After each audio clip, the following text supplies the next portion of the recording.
Hey everyone, welcome back to episode 4 of Elevator Pitch. My name is Joe Ennis. Thank you so much for tuning in. Today's guest is Hector Del Castillo of BoldPM.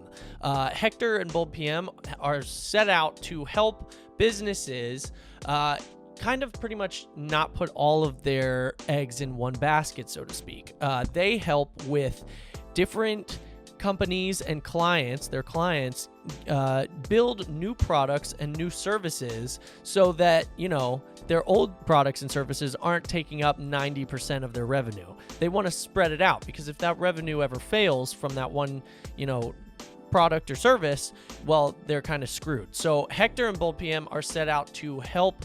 They are trying to help that company go above and beyond and get more products or more services so that their eggs aren't all in one basket. It was a really cool episode, and I really enjoyed it. So please enjoy the episode.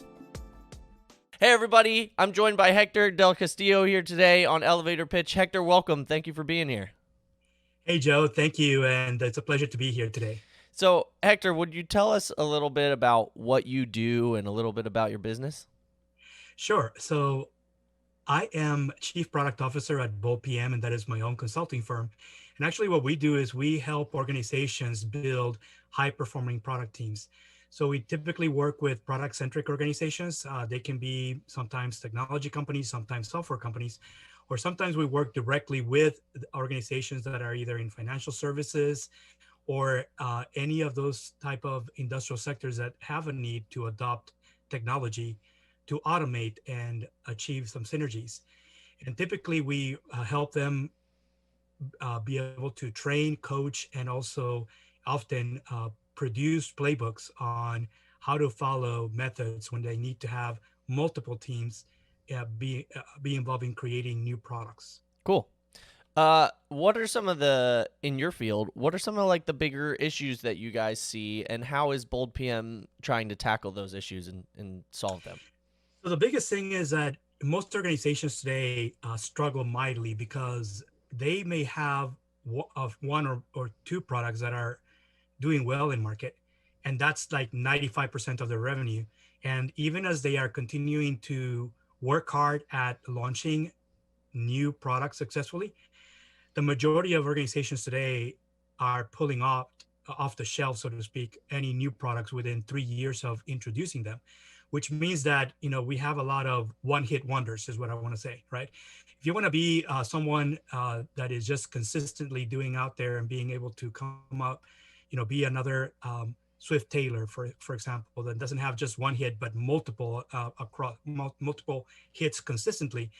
Most organizations struggle that way because they might have one or two products, and that's the majority of their revenue. And often they're too overly dependent on those couple of products, or often even those products only have maybe one or two key accounts, and that's the majority of their revenue. If they ever lose one of those key accounts, or somebody disrupts the business for one or two of those products where the majority of the revenue, they're in trouble pretty quickly. And you don't have to be a small company to be stuck in that. I mean, I can name multiple companies that have been in that boat. Blockbuster Video, one example. Kodak, another example. RIM, BlackBerry, right? These are all companies that at one point they were at top of their game. They fell in love with their one product. They thought that they were, they had the staying power with that one product. And of course, we know that that's really a myth. No matter, even when you're a big multi-billion-dollar organization, if you have these strong dependencies on either one product or maybe a few customers, and that's the majority of your revenue today, and you don't have anything for the future of your company, you may be here today as an organization, gone tomorrow almost overnight. Gotcha. So it's almost like a too many eggs in one basket type situation where... Yeah. So what we do is we help organizations kind of diversify their portfolio, right? Their portfolio of products. Make sure that they understand that risk that of having all their eggs in one basket, like putting 120% of their efforts into this one or two products and nothing else, very little on any new products, because they just think, oh, we're in growth mode right now and everything is hunky-dory. And they disregard often, even when they start seeing some disruptors, they don't consider them competitors because they're not their current competitors. And often it's the volume of disruptors that flood the market that over time, when things take a downturn, like, a pandemic, all of a sudden your business is gone. You're being investing in your cash cow and somebody comes in and just kills your cow or kills your golden goose.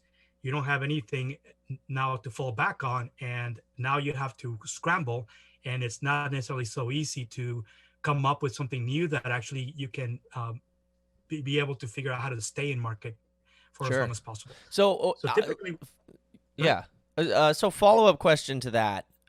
Why do you think that is? Why do you think a lot of these businesses that you see are putting all of their eggs in one basket, so to speak, or only relying on their golden goose and not, trying to build other products that would do the same thing? Like, why do you think a lot of these businesses, once they have one thing that does well, they just stick to that one thing? You would think that a lot of them would say, hey, we did this well, we can probably do something else well as well.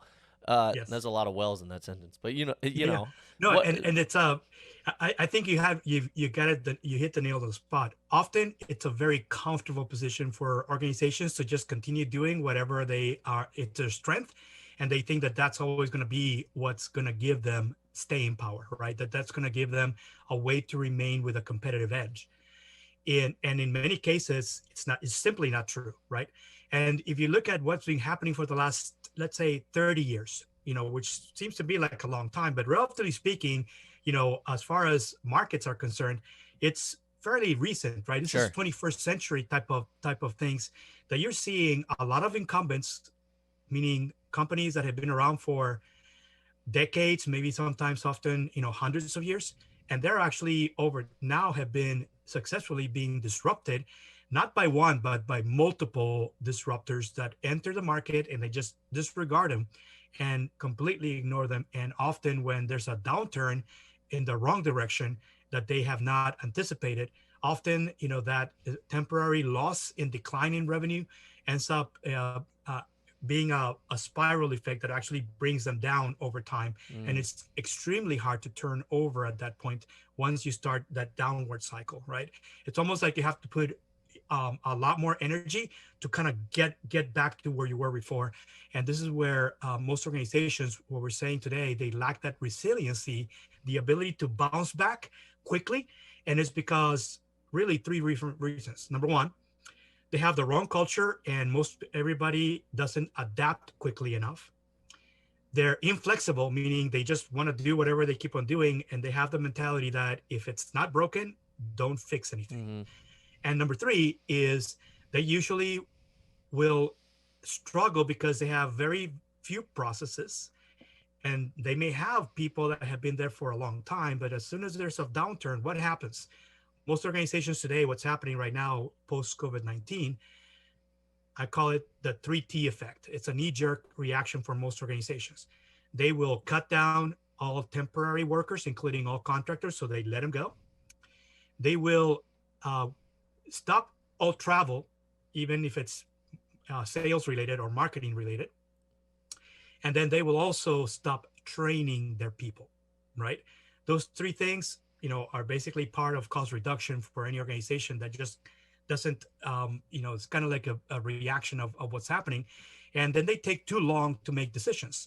So in order for organizations to continue remaining competitive today and retain their competitive advantage, they've got to be adaptable, they've got to be flexible, and they have to be able to have the boldness to actually experiment in market and understand that producing a new product, another one that becomes your next golden goose or your next cash cow, is going to require lots of efforts and often lots of failure.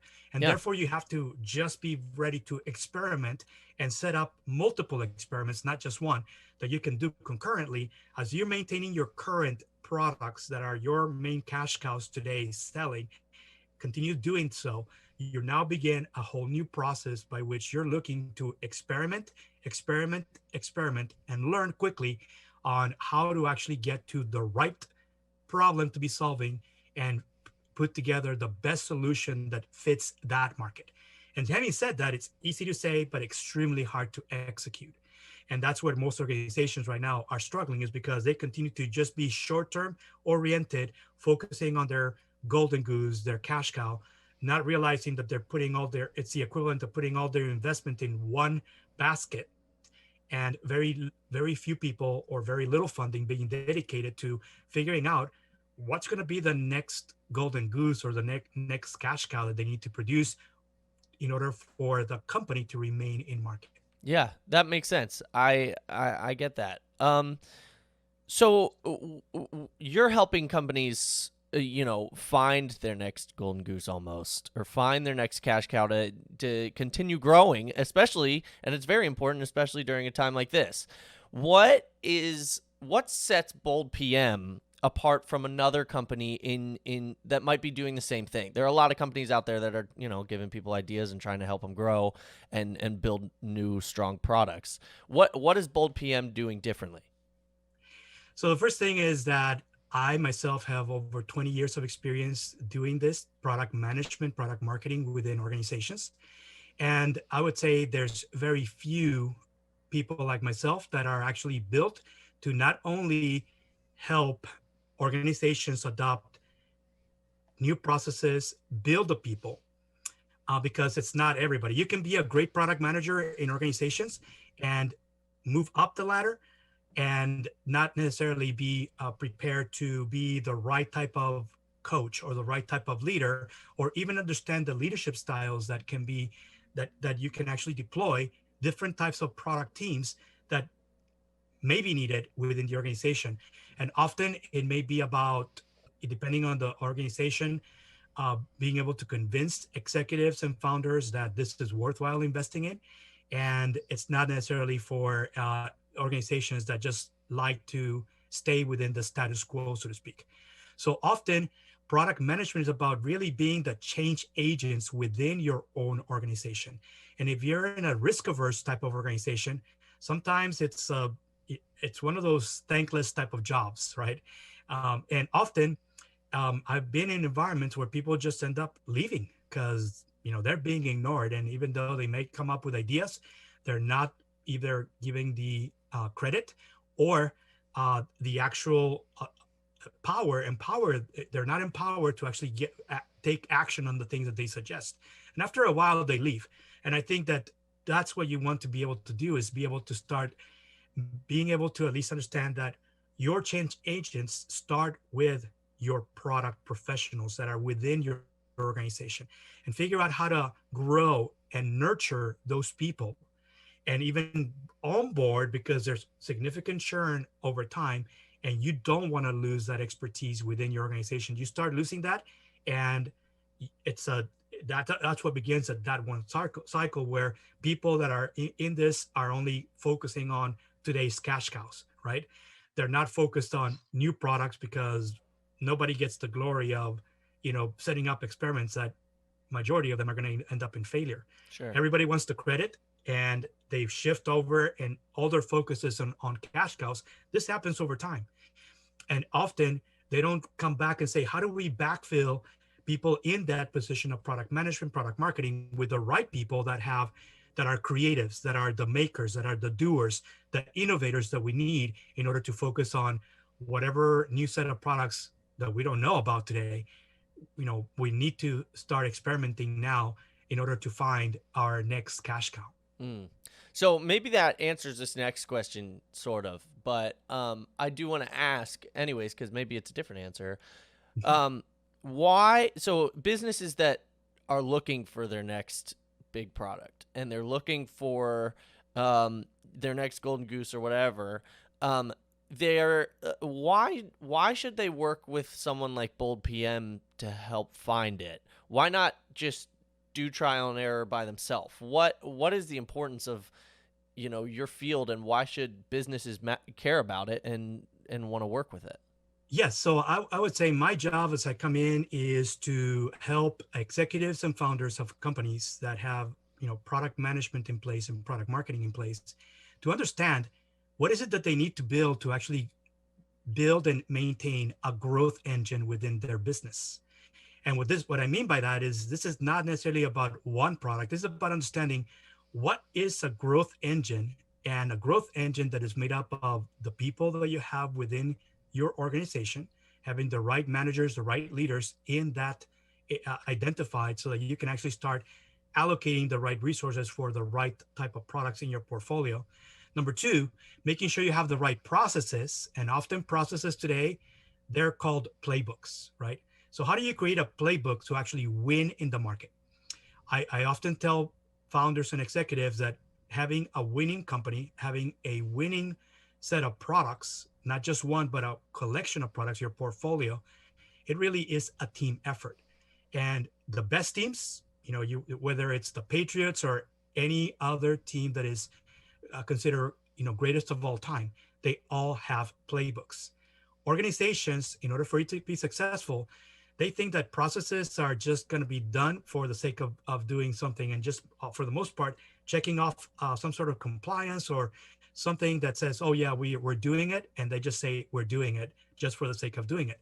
You've got to have the right processes in place, and that means that in your playbook you have to have a set of defensive moves, offensive moves, or maybe even special teams for those special events that may cause bad risk to happen to your organization, and have that set of things that you can do to actually make quick decisions.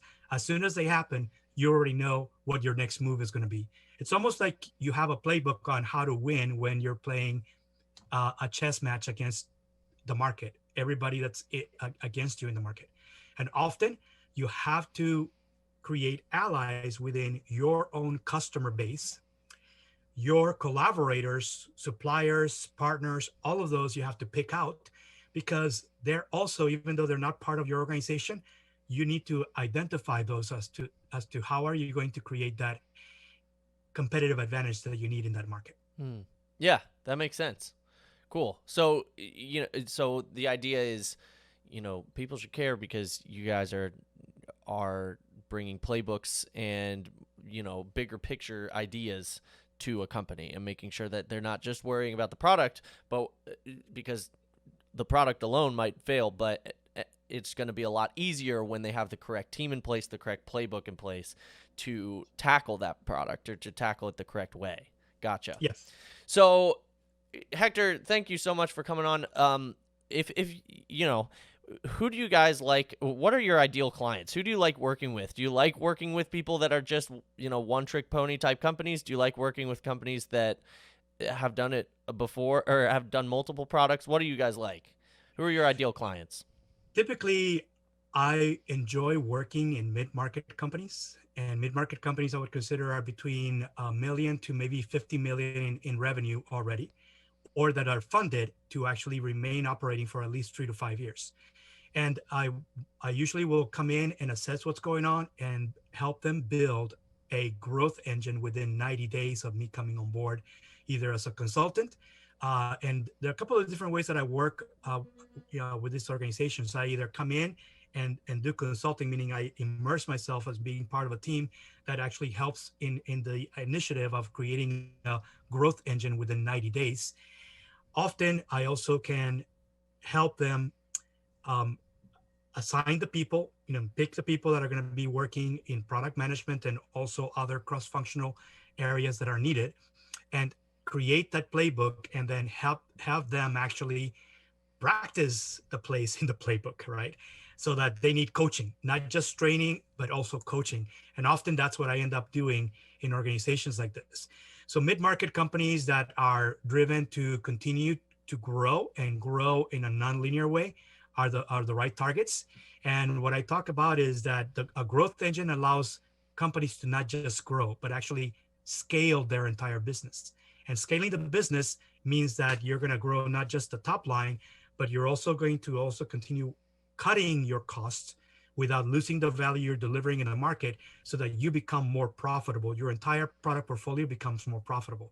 So what I tell people is that within 90 days, once you have your engine, within 6 months of having that growth engine in place, you should be able to see and track that your profitability is actually growing, and growing pretty quickly, meaning if your profitability is below your or at industry average, you're going to become at least increase your profitability almost overnight. I would say in a few months by at least 26%, if not more.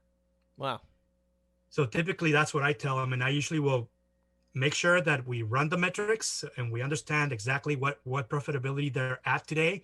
What is the industry profitability? And what I find is most executives don't know that information, or they don't share that information with their product managers.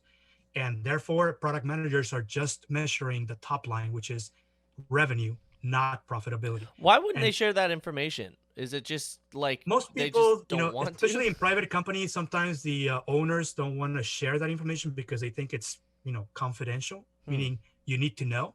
So unless you're another executive within the company or uh, part of the board of directors, they don't disclose that information. And I think that really is, that's one of many issues, is that in order to be an effective product manager, you're not only supposed to just measure revenue for your product. You're supposed to be measuring profitability for each and every product in your portfolio. And that's what guides decisions as to which products continue to be supported and which ones need to be like pruned from your portfolio, and then bring new products into your portfolio that you've been tinkering with to actually improve the profit, not just your revenue, but the profitability of your entire portfolio. And doing that, it's a life cycle, right? Multiple teams, each team assigned to maybe one product in your portfolio. And if you have many products in your portfolio, you have multiple teams that need to deploy, and different teams may be defending. Other teams may be going after market share, somebody else's market share in the market, which means offense, and then sometimes special teams depending on the product. And that is the challenge, is that these are all moving cogs in your business, that even though your business remains the same, you need to have that separation and assign people, teams, to each and every product and start tracking and measuring success the right way. If you're not measuring profitability for your products, you're missing a very key success metric, and product managers need to understand that upfront. That's what I share with most founders that think that profitability should not be disclosed to anyone, because I would say, well, at least share it beyond your executive team, share it with your product managers, because they need to know that growing the business and growing your portfolio, improving it, is not just about improving revenue, it's about improving the profitability of each and every product in your portfolio. Gotcha. Hector, thank you so much for coming on today. It's been so much fun, and I've learned a lot, definitely. I'm definitely gonna, consider some of these things myself. I have things like courses and stuff like that, so I got to consider that. And when I move forward, I got to consider that kind of product management more than I am. How can people get in touch with you? How can people get in touch with BoldPM? Plug away. Let us know where people can find you. Sure. So we're going to be sharing with you my short URL for my LinkedIn profile. Feel free to connect with me. Visit my profile. You can connect with me, reach out to me. I'm actually monitoring my profile quite a bit. Also, you can follow me on Twitter, and my handle is @HM Del Castillo. And you can also just email me, and my email is hector@boldpm.com. And we will have all of those links in the show notes below. Please, everyone, go reach out to BoldPM if you're looking for a product manager or product management team. Hector would love to help you guys. Thank you guys so much for listening again. Hector, anything else you want to close with? You good? Just if you are a modern product professional and you're in need of becoming a better leader, consider some of the BoldPM Academy live online workshops. You can reach out to me, ask me for information about upcoming workshops that are for modern product professionals or aspiring modern product professionals. And we can help you in really learn more about product management, product marketing, and how to be a successful product leader within your organization. And Joe, I want to thank you for the time, and wish you all the best, and hope to do this again sometime soon. Definitely, Hector. Thank you so much. Take care. Hey, thanks again to Hector for being a guest on Elevator Pitch this week. I really enjoyed this episode. Make sure to subscribe. Audio listeners, click the iTunes subscribe button, Spotify subscribe button. YouTube listeners or viewers, click the button right above my head. Recommended button is right next to me right here. And there's a newest episode up in that corner over there. So make sure to go check those out. Thanks so much.